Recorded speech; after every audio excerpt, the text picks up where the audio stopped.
I've played 2,661 hours of Arma 3, and I'm going to be as objective as I can be in this review. This is Operator Drewski, and this is my review of Project Argo.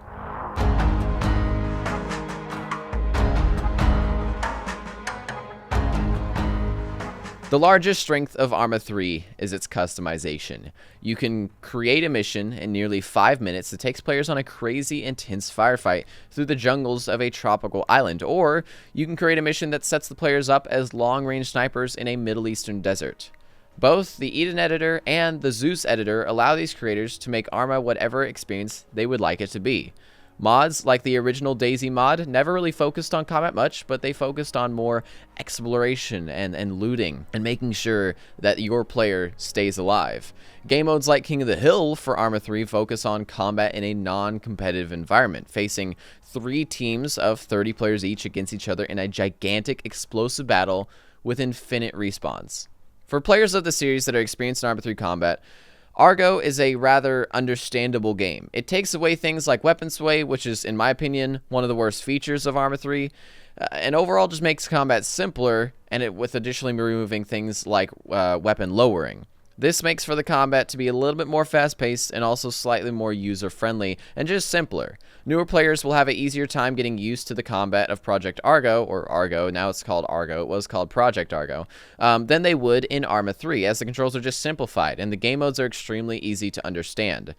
Argo is indeed a free title as well, and I want to keep that in mind for you guys as long as I go through this review. And additionally, wanted to remind you guys that when Arma 2 released back in 2009, 2 years later, Bohemian Interactive released Arma 2 Free, a variant of the game that had lesser detailed textures, but still allowed players to at least experience Arma 2 in its full potential. This time around with Arma 3, around 3 years after release, Bohemian Interactive is releasing Project Argo, which is also a free title, but limits you to only 4 game modes, and that's about it. Project Argo focuses on competitive, close quarters combat within the Arma 3 engine. And that is where the weaknesses start. Arma 3's greatest weakness is its infantry combat. And I'm saying that as a person that is very experienced in the game and that enjoys the game a lot. And let me be clear when I say that the combat of Arma 3 is much more improved over Arma 2 with removal of mouse acceleration. It's much easier to aim on targets, especially when in high frame rates in Arma 3. But the movement system overall, as well as the lingering inaccuracy between your mouse and your game, makes for a quite inefficient combat. Additionally, unless you have a quad-core i7 processor overclocked to extremely high speeds, it's very uncommon to have over 60 frames per second in any Arma 3 game mode. As simply as I can put it, there are 2 different factors that affect Arma 3 combat the most: your frame rate and also your input lag. Frame rate can be adjusted by lowering settings and as well as upgrading your computer to a better processor or graphics card, and maybe even adding a solid-state drive to speed up loading times. But one variable that cannot be changed by the player is input lag. Input lag is the distance of time between you moving your mouse or clicking a key on your keyboard and the game reacting and listening to it. For example, this is the time between me clicking my left mouse button and the game visibly firing my weapon. This could be also the distance of time between moving my mouse to the left and being able to see my in-game character look to the left. Games like Counter-Strike Global Offensive and Battlefield 4 are great examples of good input lag. Like, the average human reaction time is around 220 milliseconds or something, and when input lag is below something like 30 milliseconds, it's nearly an unnoticeable delay. With the naked eye and no slow motion technology, I cannot literally see any delay between me moving my mouse and Battlefield 4 moving in reaction to it. I was playing Argo last night, collecting footage for this review, and I was using the TRG-20, which is a 5.56 bullpup rifle. In real life, this weapon is known as the Tavor 21. In Argo, when I saw an enemy about 20 meters away, I aimed in and attempted to kill him by firing fully auto and attempting to control the recoil. The thing is, I could barely control the recoil. And in games like Battlefield 4 and CSGO, I can easily control the recoil of weapon. And yeah, some weapons have very high recoil and raise above the enemy's head rather, high, but I can still control it by pulling down with my mouse at the same time when that recoil is happening on screen. What I immediately felt when I was trying to control the recoil of the TRG is that there was a huge delay between my mouse and the actual game. I tried to think about how I could, try to prove that there was a delay between the mouse and the game because I could feel it. I could nearly just tell. It just felt like an inaccuracy between my mouse and the game. I plugged in my Logitech G502 mouse instead of my Cougar Revenger and had the same exact situation. Went downstairs, plugged the mouse out of my dad's computer, which is just a standard just PC mouse, and plugged it into mine, and it was the same situation. I still felt input lag. So I go, okay, it's not like it's the drivers in my computer. I have no mouse acceleration on. I open up Battlefield 4, and it feels smooth. And I'm just like, what's going on here? Like, I feel it in certain games. All right, I only feel it in one game, and all of my other games feel fine. Then I pulled out my iPhone 7. The iPhone 7 shoots videos at somewhere near 720p at 240 FPS. So with my iPhone, I filmed myself bumping my mouse to the left to see if the delay between my movements in the game in slow motion were different between different games. Now, please do understand that with a 240 FPS camera filming a 144 FPS monitor, there is some margin of error in these following calculations of around 6.94 milliseconds because the frame rate of the monitor is 144 FPS. 1000 divided by 144 is 6.94. Therefore, 6.94 milliseconds is going to be the margin of error of these next calculations. And that is because the reaction of a game might be at the end or start of a frame. Therefore, frame rate on the monitor must be taken into consideration. Here is what I got from the recordings. This is the recording of me hitting my mouse and seeing the delay on screen at 10% speed, filming at a 240 frame per second time. The time between me hitting the mouse and the screen finally reacting is exactly 40 frames apart. 240 divided by 40 is 6. 1000, the milliseconds within a second, divided by 6, is 166. This means that there's a 166 millisecond delay in Project Argo between you hitting your mouse and the game actually reacting to it. This is the same delay that keyboard strokes and the game actually reacting has too. This is the same delay as clicking the left mouse button and your weapon firing in-game. Now, I also realized that the game was not running a full 144 FPS while I was playing and recording this. It was actually running around 60 FPS. Therefore, the margin of error, instead of 6.94, whatever I said earlier, is actually 16 milliseconds. So that means that the game has a 166 millisecond delay with a margin of error of plus or minus 16 milliseconds. Now, I also wanted to see what this compares to a game like Battlefield 4. I feel like Battlefield 4 is one of the most reactive and fast games I've ever played, and that's why Battlefield 4 is definitely one of my favorite multiplayer shooters to date. Battlefield 4 delay was quite different. To the naked eye, it seemed instant, and there was no delay. I could easily control my weapon and the recoil and my movements, and the delay between a mouse movement and the game reacting Battlefield 4 was only a difference of 4 frames. Argo was 40, this is 4. 240 divided by 4 is 60, and 1000 divided by 60 is 16. The game was running at 144 FPS, so there's a margin of error around 6.94 milliseconds. This is bad. This is worse than just bad netcode in Argo. This is more than a tenth of a second of delay between you and the game, which might not seem like much from a person who doesn't really play first-person shooters, but for anyone watching this that plays competitively in games like Counter-Strike or Siege or any of those games, this is cringe-worthy amounts of time between your brain and the game. I tested Battlefield 1, Rainbow Six Siege, Squad, Metro, Counter-Strike, and even Minecraft, and none of the games even surpassed 1/5 of the delay of Project Argo. Before I even discovered this, as a person who's played over 2,000 hours of Arma 3, I could positively say within that time that there was something that, not only low frame rate, that was making it difficult to aim in Arma. And I'm really excited that I finally found what it was when playing Argo today. I'm just going to leave that area of the review just with this. Any competitive shooter that has competitive in the description should have a very, very small input lag, because that is something that extremely deteriorates the ability to be competitive in a title. And someone's going to argue maybe the frame rate was just lower, but even if you had a frame rate of, I would say, isn't it like, I guess you had a frame rate of like 20 frames per second in the game, it would still be only a maximum of 50 milliseconds of a delay. Seriously, it would only be a maximum of 50, which probably is very, very much more playable than 166. But let's get over that. Let's talk about the skill tree.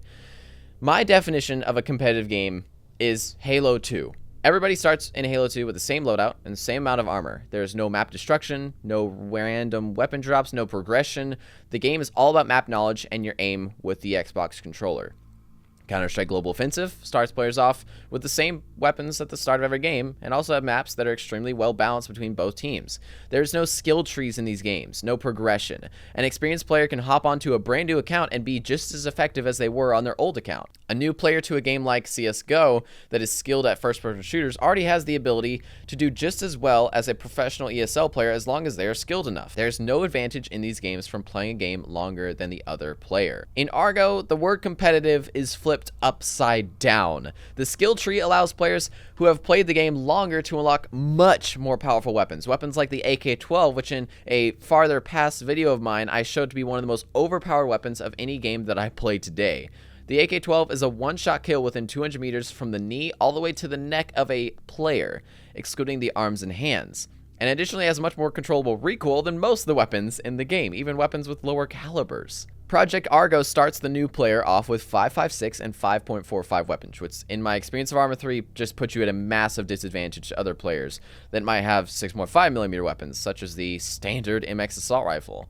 Within the skill tree, you can also unlock weapons such as light machine guns, which in-game doesn't really simulate how Arma 3 does. They no longer have the disadvantage of heavy weight.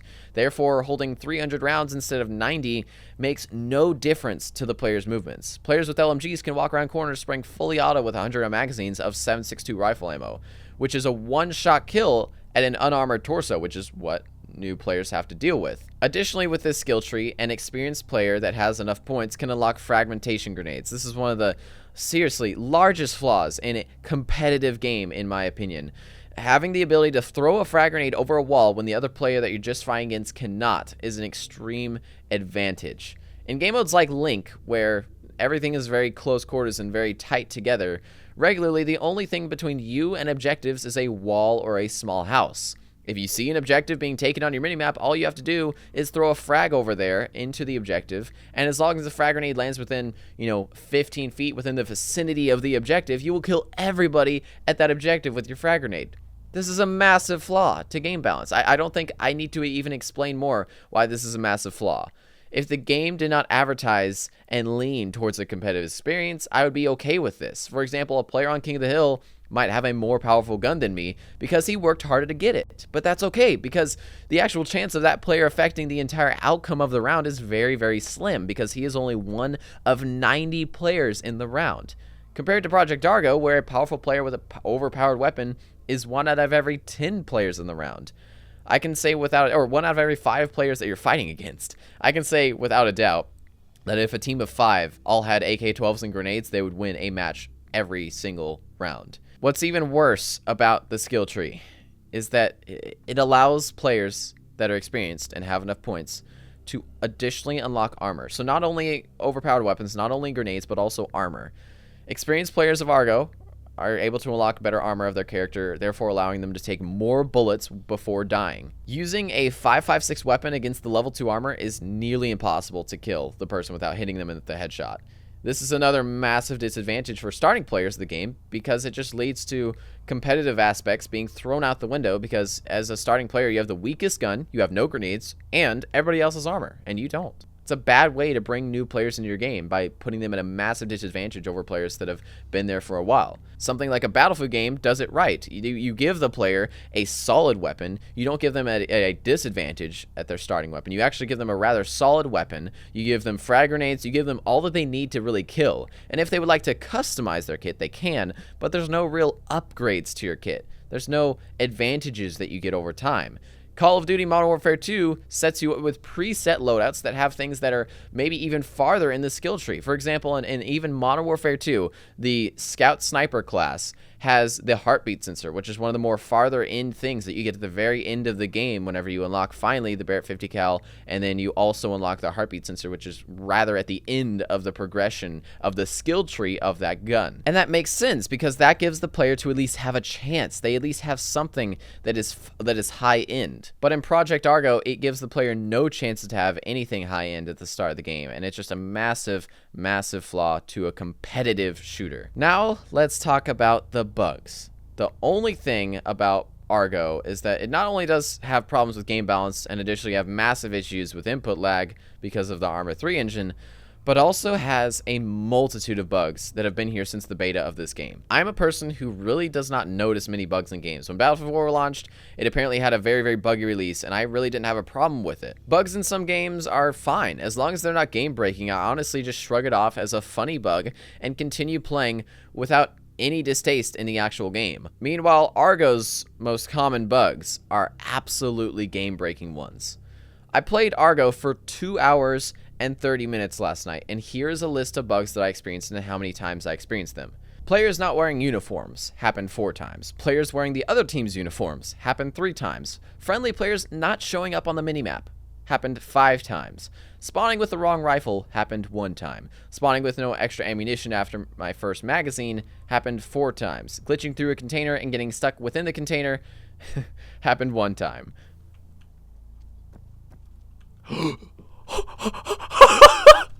Guys, I just glitched into a container.